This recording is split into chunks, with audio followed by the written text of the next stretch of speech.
Assalamualaikum warahmatullahi wabarakatuh. Perkenalkan, nama saya Ilham Mubarak, NIM 013.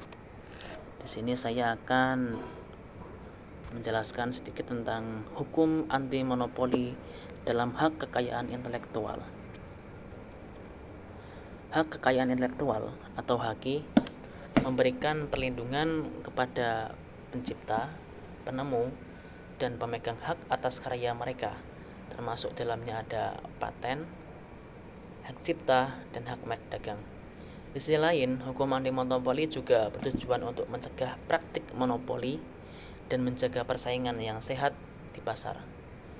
Pada titik ini muncul ketegangan di antara pelindungan eksklusif yang diberikan oleh HAKI dan upaya untuk menjaga persaingan melalui hukum anti monopoli. Hak kekayaan intelektual.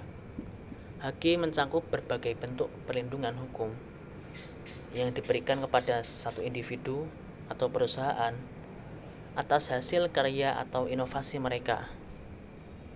Bentuk utama HAKI yakni meliputi satu, ada paten, yakni melindungi penemuan teknis baru dan memberikan hak eksklusif kepada penemu untuk jangka waktu tertentu. Kemudian yang kedua, hak cipta, melindungi karya kreatif seperti buku, musik, dan film, serta memberikan hak eksklusif kepada pencipta untuk mengeksploitasi karya mereka.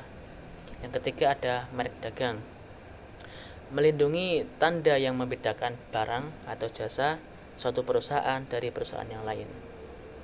HAKI mendorong inovasi yang kreatif dengan memberikan intensif kepada individu dan perusahaan untuk berinvestasi dalam pengembangan produk dan teknologi baru. Namun, hak eksklusif ini dapat menimbulkan masalah jika digunakan untuk memonopoli sebuah pasar. Kita masuk ke hukum anti monopoli. Hukum anti monopoli juga dikenal sebagai hukum persaingan, yakni bertujuan untuk menjaga pasar tetap kompetitif dengan mencegah praktik-praktik yang membatasi persaingan. Prinsip-prinsip dasar monopoli yakni meliputi satu, adanya larangan untuk memonopoli, yakni mencegah satu perusahaan mendominasi pasar secara tidak adil. Yang kedua, anti kartel, yakni secara singkat melarang persekongkolan antara perusahaan untuk menetapkan harga atau membagi pasar. Yang ketiga, ada pengawasan merger dan akuisisi, memastikan bahwa penggabungan perusahaan tidak mengurangi persaingan secara signifikan. Interaksi antara hukum anti monopoli dan hak kekayaan intelektual, yakni meski HAKI memberikan hak eksklusif kepada pemiliknya, hal ini tidak berarti bahwa pemegang HAKI dapat melakukan praktik yang bertentangan dengan hukum anti monopoli. Yakni ada beberapa aspek penting dalam interaksi tersebut. Yang pertama, penyalahgunaan HAKI. Pemegang HAKI bisa saja menyalahgunakan hak eksklusif mereka untuk menghambat persaingan. Contoh penyalahgunaannya yakni ada beberapa, seperti adanya penolakan lisensi, yakni menolak untuk melisensikan HAKI kepada pihak lain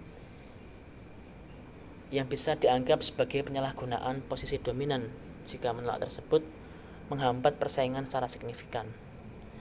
Juga ada lisensi eksklusif dan ikatan tying, yakni memaksa pihak lain untuk membeli produk tambahan atau menggunakan layanan tertentu sebagai syarat untuk mendapatkan lisensi HAKI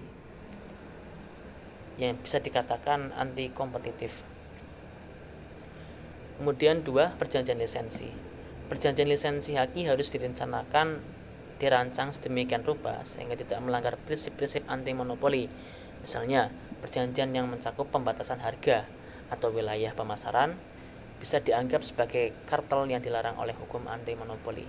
Yang ketiga, penggabungan dan akuisisi. Penggabungan atau akuisisi melibatkan perusahaan pemegang HAKI, bisa dibantu oleh otoritas anti monopoli untuk memastikan bahwa transaksi tersebut tidak mengurangi persaingan secara signifikan di pasar terkait.